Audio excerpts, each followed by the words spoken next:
Pekan lalu, mantan narapidana dalam kasus Vina dan Eki Saka Tatal berupaya memperjuangkan keadilan lewat sidang peninjauan kembali. Tim kuasa hukum Saka Tatal menghadirkan sederet kesaksian baru lewat 9 saksi fakta dan 6 ahli. Salah satunya adalah Renaldi yang merupakan sepupu dari Saka Tatal. Renaldi menceritakan penyiksaan yang dilakukan penyidik terhadap dirinya dan Saka. Tangis haru pun mewarnai ruang sidang. Kamu pernah melihat Saka Tatal waktu dipukul? Iya. Di berapa kali Saka Tatal mengalami penyiksaan? Banyak, banyak. Apa yang disampaikan? Dampak dari pemukulan itu harus mengakui atau apa? Harus mengakui, Pak. Padahal itu nggak tahu. Eka Sandi dipukul juga? Dipukul. Kan sampai remek, Pak, sampai jual jalan aja nggak bisa aja, Pak. Sampai mau masuk ke penjara aja kan sampai pada ngesot, Pak, itu tuh. Udah darah semua, Pak. Udah nggak pada gimana ya, pada nggak kuat lah. Kayak udah binatang bisa tuh, saya tuh udah sampai sana tuh, Pak. Udah mau nyampe penjara aja saya udah dipukulin sama gembok. Baru mau masuk tuh. Habis pukulin gembok saya diminum air kencing. 1 gelas gede, semuanya harus minum. Habis minum air kencing itu ada polisi yang bawa sendal heger, semua ditabokin.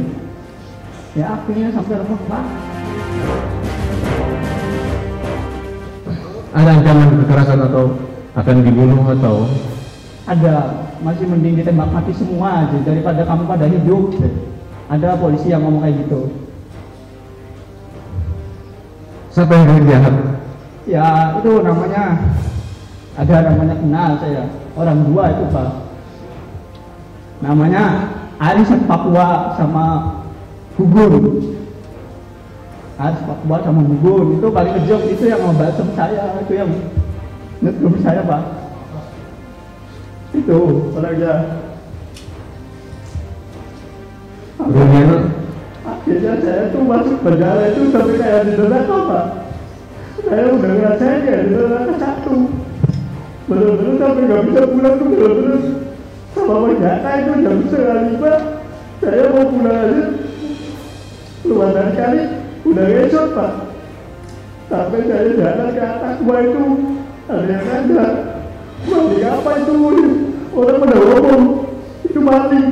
Saya itu bukan maling, itu positif, Pak. Bukan maling, bukan apa, tapi saya itu maling. Akhirnya 1 bulannya baru bisa jalan, bisa makan, Pak. Semuanya, Pak, melewati semua.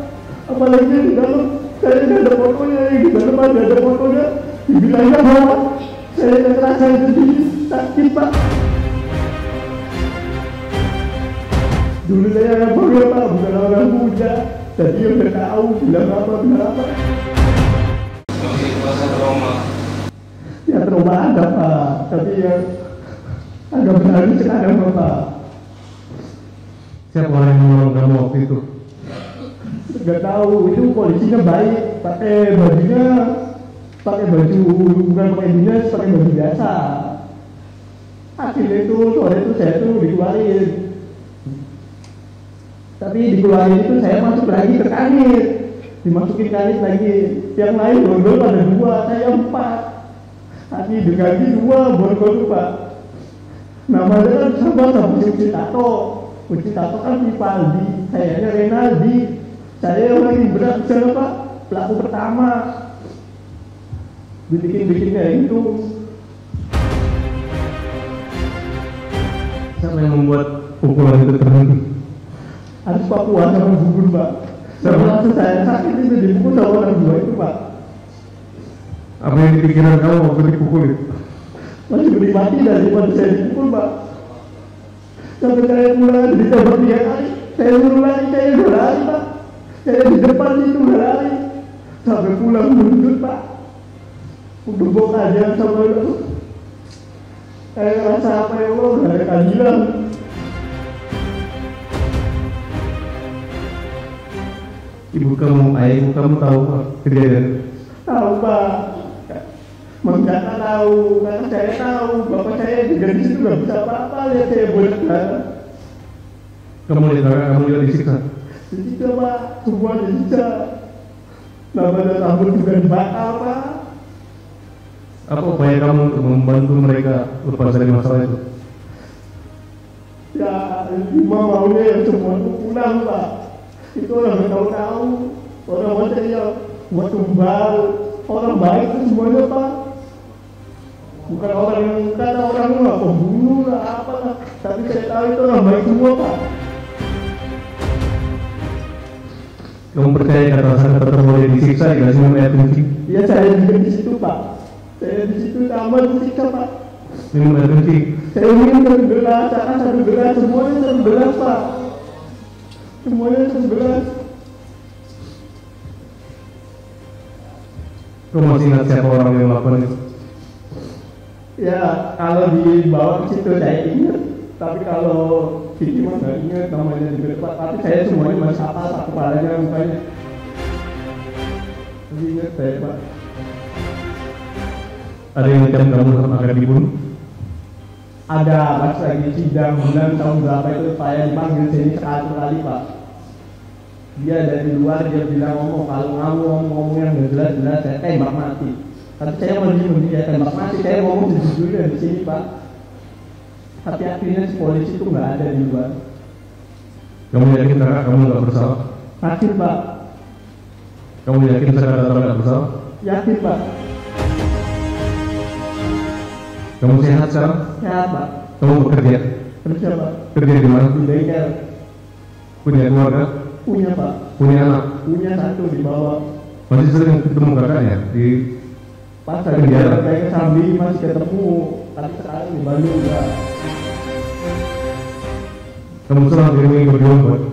Pak. Widi, salah satu teman Vina, juga ikut bersaksi dalam sidang PK Sakatatal. Di persidangan, Widi meyakini bahwa Vina dan Eki meninggal dunia akibat kecelakaan tunggal. Baik, kalian ini pernah mendengar ya, Vina itu dibunuh atau kecelakaan sebenarnya? Kecelakaan tunggal. Kecelakaan tunggal? Iya. Kenapa kalian begitu yakin bahwa ini kecelakaan tunggal? Karena yang nelpon 4 kali diangkat itu, halo assalamualaikum, iya gimana Pak? Iya gimana Pak? Ini itu kan apa sih namanya yang bicara bapak-bapak. Oh, kamu nelpon ke handphonenya dia? Enggak. Iya, ke HP almarhum. Iya, yang terakhir. Terus ada yang angkat? Ada. Siapa yang angkat? Bapak-bapak, dia bilangnya begini Pak. Bilang apa? Coba jelasin yang tegas dan keras coba. Iya, dia bilangnya begini.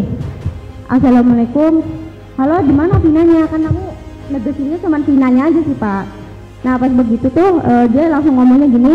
Assalamualaikum, saya dari Polsek Talun ingin mengabarkan kalau Ananda Vina sama Eki kecelakaan tunggal di di jembatan flyover Talun. Yang perempuannya dibawa ke rumah sakit Gunung Jati, yang laki-lakinya meninggal di tempat. Itu kamu yang telepon itu nomor Vina? Iya. Masih ada nggak nomor telepon atau handphone kamu yang zaman dulu itu? Wah, nggak ada itu sih. Nggak ada ya? Sementara itu, saksi Mega yang juga merupakan teman Vina memberikan kesaksian terkait keberadaan Vina sehari sebelum kejadian. Mega memberikan fakta baru terkait kondisi Vina yang saat itu sedang haid. Ada kejadian lain yang penting mungkin untuk disampaikan di sini? Mungkin ada hal-hal yang sifatnya, apakah kondisi namanya perempuan kan tahu, mungkin waktu itu dia lagi sehat, mungkin lagi berhalangan. Lagi haid Pak. Lagi haid? Ya. Maksudnya lagi haid menstruasi? Ya. Jadi pas siang dijemput sama aku sama Mega, kira-kira nyampe rumah aku tuh jam 2, kurang lebih jam 2 Pak. Pas begitu baru masuk ke dalam rumah, si Meganya ke WC, si Vina tuh bilang begini Pak, Wid ada uang nggak? Dia bilang begitu. Aku minjem dong 50 aja buat beli pembalut sama beli Indomie 2. Ini kesaksian baru terungkap di sini, karena kalau disesuaikan dengan hasil labkrim atau visum itu memang ada pendarahan aktif itu. Saya nggak tahu, nanti kita akan sampaikan ke saksi ahli nanti. Tapi kalian yakin bahwa ada Vina waktu itu lagi haid? Iya yakin Pak. Yakin Pak, karena saya nyuci darahnya. Kan jadi saya tuh pulang kan dari main sama pacar saya, kurang lebih jam 10, saya balik lagi ke rumah Widi. Saya kan maaf mau buang air kecil. Nah, di situ ada celana dalam sama pembalut, tapi itu masih banyak darah, Pak. Nah, kan kalau saya orangnya risih gitu tuh, Pak. Risih, saya siram-siram. Nah, itu tuh ada juga conditioner sunslick warna kuning punya saya, soalnya habis. Saya kan sambil marah-marah, soalnya saya belum pernah pakai sama sekali, tapi kok udah habis. Ini pembalut punya siapa? Jorok banget, kebiasaan, nggak pernah dicuci apa ini, gitulah Pak. Nah, terus kata Widi, itu tuh anak itu, gitu Pak. Perang kesaksian juga terjadi antara kuasa hukum Ibtu Rudiana, Pitra Romadoni, dengan kuasa hukum Saka Tatal, Farhad Abbas. Pitra mengungkapkan foto-foto Vina dan Eki yang belum pernah diperlihatkan ke publik. Pitra yakin Vina dan Eki merupakan korban pembunuhan sadis. Sementara kuasa hukum Saka Tatal Farhad Abbas tetap meyakini bahwa Vina dan Eki tewas akibat kecelakaan tunggal. Foto yang kemudian Anda mau tunjukkan bahwa ini sebenarnya apa yang disampaikan, ini kan seolah menyatakan bahwa ini kecelakaan kok. Kecelakaan tunggal, sudah selesai. Kenapa bisa di pembunuhan dan sebagainya? Anda punya fakta soal itu? Jawab Bu Titin dan teman-teman lainnya, saya ingin menyampaikan ada gium hukum di sini. Dormiun aliguando leges nunguam moriuntur. Yang artinya, hukum terkadang tidur, tetapi hukum tidak akan pernah mati.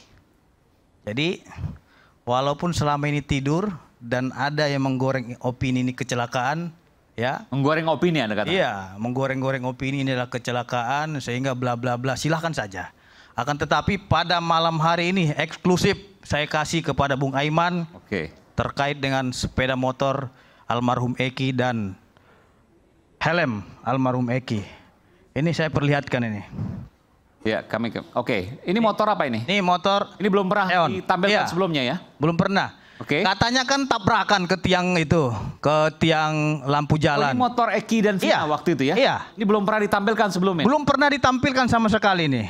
Jadi motor ini ya yang katanya itu kecelakaan.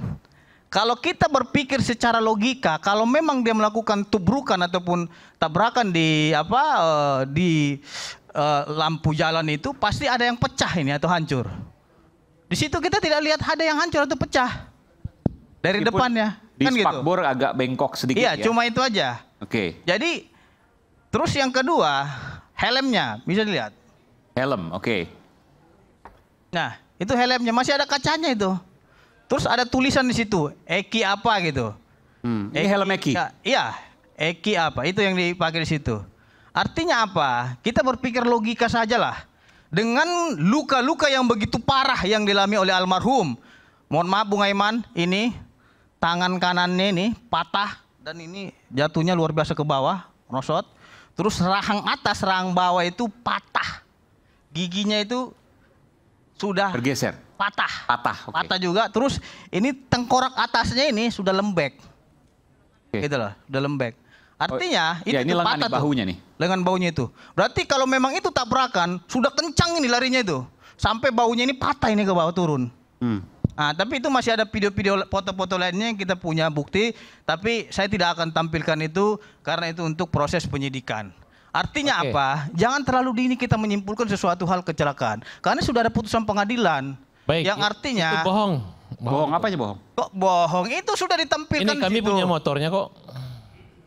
Gitu loh. Gambar motornya ada jelas. Ini mayatnya ada berapa gambar cacat. Nih. Itu di pengadilan ada. Apa yang jadi ini adalah novum kami. Harusnya kan jaksa membantah, jaksa nggak pernah membantah. Ini lihat nih, sama motor terdakwa juga ada di sini nih. Motor, misal motor dulu. Lecet, ini lecet. Gitu loh. Ini lecet, ini darah, ini helm. Artinya bandingkan dengan kecelakaan yang ada. Saya akan menjelaskan kecelakaan itu luar biasa kali. Ahli forensik kami. Apa penyebab ini luka? Saya bisa serahkan. Tunggu dulu, ini masih kesempatan saya untuk berbicara. Foto motor, foto mayat, dan foto Eki maupun Pintu kita jadikan novum kita. Dan jaksa dalam jawabannya hanya mengatakan itu sudah pernah, tapi tidak menunjukkan bukti. Jadi saya pastikan itu gambar tidak sesuai. Kalau mereka berani hadir, harusnya jaksa hadirkan juga Rudiana, hadirkan laka lalu lintas, harus hadirkan pada saat kita melanjutkan peninjauan kembali untuk mereka membantah, bukan asal menampilkan gambar motor.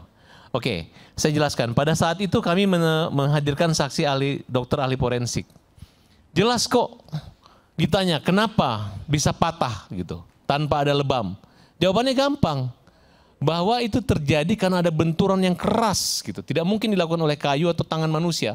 Kalau tangan manusia yang lakukan, otomatis ada kayak bentuknya lebam gitu ya. Ya.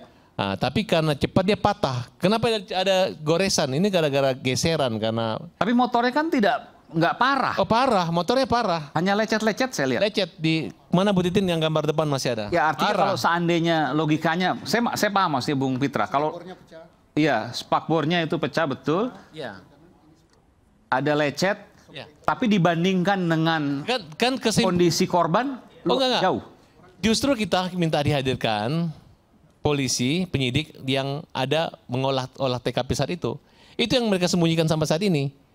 Nah, karena kesimpulannya sampai terakhir pun di kedokteran, bukan Gunung Jati, visumnya, itu tetap kecelakaan tunggal.